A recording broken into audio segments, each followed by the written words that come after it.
بسم اللہ الرحمن الرحیم۔ کاشف ایک گاؤں کا غریب لڑکا تھا۔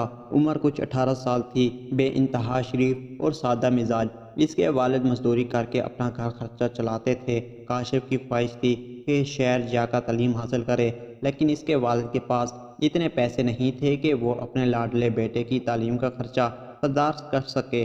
پھر بھی انہوں نے کسی سے قرض لے کر کاشف کو شہر روانہ کر دیا۔ آج کاشف کا ایک انجان شہر میں پہلا دن تھا۔ وہ کالج روانہ ہو گیا۔ کالج واقعی بہت بڑا تھا۔ ایک وسیع علاقے میں پھیلا کالج کا میدان بھی بہت خوبصورت تھا۔ وہ اپنی کلاس میں داخل ہوا۔ سب اسٹوڈنٹس اس کے لیے اجنبی تھے۔ وہ خاموشی سے اپنی جگہ جا کر بیٹھ گیا۔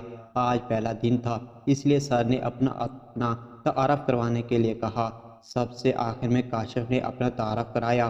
اس کا پرسنٹیج پوری کلاس میں سب سے زیادہ تھا اور دوسرے نمبر پر ایک لڑکی تھی جس کا نام صالحہ۔ 6 مہینے بعد سیمسٹر ایگزام شروع ہو گئے۔ چونکہ کاشف ایک ہونہار طالب علم تھا، اس لیے اس نے اس بار بھی سیمسٹر ایگزام میں ٹاپ کیا اور صالحہ اس بار بھی دوسرے نمبر پر تھی۔ صالحہ بھی بہت شریف، سنجیدہ اور ہونہار لڑکی تھی۔ اس کے والد شہر کے بہت بڑے بزنس مین تھے۔ چونکہ کاشف اور صالحہ کا مزاج ایک جیسا تھا، اس لیے کاشف اسے پسند کرنے لگا، لیکن اس میں یہ ہمت نہیں تھی کہ وہ صالحہ سے کچھ کہہ پاتا۔ اور دوسرا ڈر یہ تھا کہ وہ ایک غریب گھر سے تعلق رکھتا تھا، جبکہ صالحہ ایک امیر بزنس مین کی لڑکی تھی۔ صالحہ کے والد کا نام محمد نذیر تھا، جو شہر کے بہت بڑے آدمی تھے۔ وقت گزرتا رہا اور فائنل ایگزام سر پر آ گئے، لیکن فائنل ایگزام میں ایک سبجیکٹ ایسا تھا جس میں کاشف بہت کمزور تھا اور صالحہ کو اس سبجیکٹ میں عبور حاصل تھا۔ چونکہ کاشف فیل نہیں ہونا چاہتا تھا، اس لیے اس نے بہت ہمت کر کے صالحہ سے کہا، صالحہ مجھے آپ کے نوٹس چاہیے، میں بعد میں آپ کے نوٹس واپس کر دوں گا۔ صالحہ نے نوٹس دے دیے۔ آخر وہ دن بھی آ پہنچا جب فائنل ایگزام کا رزلٹ آیا، لیکن اس بار کاشف دوسرے نمبر پر تھا اور صالحہ نے پوری کلاس میں ٹاپ کیا تھا۔ کاشف بڑی ہمت جتا کر صالحہ کے پاس پہنچا اور کہا، مبارک ہو، آپ نے کلاس ٹاپ کیا ہے۔ صالحہ نے صرف اتنا کہا، شکریہ، اور چلی گئی۔ کالج کی پڑھائی ختم ہو چکی تھی۔ صالحہ اس دن کے بعد کبھی نظر نہیں آئی اور صالحہ کے نوٹس کاشف کے پاس امانت رہ گئے۔ اس نے سوچا کہ یہ نوٹس کبھی نہ کبھی واپس کر دوں گا۔ وقت گزرتا رہا اور کاشف کی معصوم محبت پروان چڑھتی رہی۔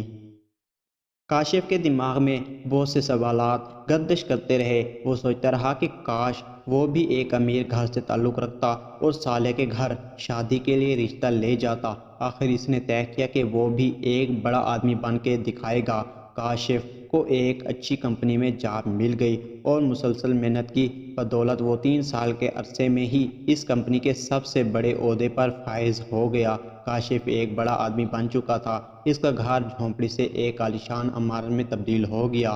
اس کے والدین نے اس سے کہا، بیٹا شادی کب کر رہے ہو؟ کاشف نے انہیں بتایا کہ اسے ایک لڑکی پسند ہے اور وہ اس لڑکی کے گھر رشتہ لے کر جانا چاہتا ہے۔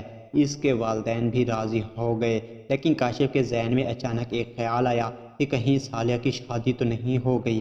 پھر وہ خود ہی اپنے دل کو تسلی دینے لگا اور سوچنے لگا کہ صالحہ تو بہت ہونہار لڑکی تھی، اس لیے ہو سکتا ہے کہ مزید تعلیم حاصل کر رہی ہوگی اور شاید اس کی شادی بھی نہ ہوئی ہو۔ اس نے سوچا کہ رشتہ لے جانے سے قبل تحقیق کی جائے کہ کہیں صالحہ کی شادی ہو تو نہیں گئی۔ وہ صالحہ کے شہر کی طرف روانہ ہوا۔ اس کا پورا سفر بہت ہی بے چینی سے کٹا۔ صالحہ کے گھر کے قریب پہنچا تو دل کی دھڑکنیں تیز ہو گئی اور بے شمار خیالات اس کو پریشان کرنے لگے۔ اس نے پوری ہمت جٹائی اور باہر کے گیٹ پر دستک دی۔ چوکیدار نے دروازہ کھولا اور پوچھا، آپ کو کس سے ملنا ہے؟ کاشف نے کہا کہ مجھے محمد نذیر سر سے ملنا ہے۔ چوکیدار اسے اندر لے گیا۔ بہت خوبصورت گھر تھا۔ چوکیدار نے کہا، آپ اس کمرے میں انتظار کیجیے، سر تھوڑی دیر میں آئیں گے۔ تھوڑی دیر بعد محمد نذیر صاحب آ گئے اور مسکرا کر مصافحہ کیا اور پوچھا، کیا نام ہے بیٹا تمہارا؟ کاشف نے جواباً کہا، سر میرا نام کاشف ہے، میں اور آپ کی بیٹی صالحہ ایک کالج میں پڑھتے تھے۔ صالحہ کے نوٹس میرے پاس امانت رہ گئے تھے، آج لوٹانے آیا ہوں۔ اتنا سنتے ہی نذیر صاحب کی آنکھوں میں آنسو آ گئے اور انہوں نے کہا، بیٹا تم نے بہت دیر کر دی آنے میں، صالحہ کا 2 سال پہلے ہی انتقال ہو چکا ہے۔ اتنا سنتے ہی کاشف کی آنکھیں ٹپ ٹپا گئی، لیکن خود کو سنبھالا اور کہا، سر یہ کیسے ہوا؟ نذیر صاحب نے کہا، بیٹا صالحہ کو بلڈ کینسر تھا، ہم نے بہت کوشش کی لیکن اسے بچا نہیں پائے۔ صالحہ نے ایک خط دواخانے سے لکھ کر دیا تھا اور کہا تھا کہ اگر کوئی کاشف آئے تو اسے دے دینا، وہ خط تمہارے لیے ہے، اور ہم نے اسے کبھی کھول کر نہیں دیکھا۔ کاشف کی دھڑکنیں تیز ہو گئی۔ نذیر صاحب نے وہ خط لا کر کاشف کو دیا۔ کاشف نے کانپتے ہاتھوں سے خط لیا اور پوچھا، سر صالح کی قبر کہاں ہے؟ نذیر صاحب نے بتایا کہ پاس کے قبرستان میں پڑے نیم کے درخت کے پاس صالح کی قبر ہے۔ کاشف نذیر صاحب کے گھر سے نکل کر سیدھا قبرستان پہنچا۔ وہاں بہت خاموشی تھی۔ وہ لڑکھڑاتے قدموں سے نیم کے درخت کے پاس پہنچا، لیکن وہاں بڑی بڑی جھاڑیاں اگ گئی تھی۔ اس نے ہاتھوں سے صاف کیا اور اچانک اس کی نگاہ ایک قبر پر پڑی جس پر لکھا تھا، مرحومہ صالحہ ناز بنت محمد نذیر۔ کاشف کی روح کانپ گئی اور آنکھوں سے بے اختیار آنسو کا سیلاب رواں دواں ہو گیا۔ وہ زمین پر بیٹھ گیا اور جیب سے خط نکال کر پڑھا جس پر لکھا تھا، کاشف جب یہ خط تم پڑھ رہے ہوں گے تو میں اس دنیا میں نہیں رہوں گی۔ کاشف میں جانتی ہوں تم مجھ سے بہت محبت کرتے ہو، تم نے کبھی مجھ سے نہیں کہا لیکن یہ میرے دل نے محسوس کر لیا۔ سنو کاشف، میں بھی تم سے بہت محبت کرتی ہوں لیکن میں مجبور ہوں، مجھے بلڈ کینسر ہے، میرے پاس زیادہ وقت نہیں۔ تمہاری خاموش اور معصوم محبت میرے ساتھ ہمیشہ رہے گی۔ سنو کاشف، مجھے معاف کر دینا، میں تمہیں کبھی بتا نہیں پائی کہ مجھے تم سے کتنی محبت ہے، میرے لیے ہمیشہ دعا کرنا۔ سنو کاشف، میں تو مر جاؤں گی لیکن میری محبت ہمیشہ زندہ رہے گی۔ محبت تو نہیں مرتی نا کاشف، محبت تو زندہ رہتی ہے، ہاں زندہ ہی رہتی ہے۔ کاشف اپنا خیال رکھنا، الوداع۔ کاشف پھوٹ پھوٹ کر رونے لگا۔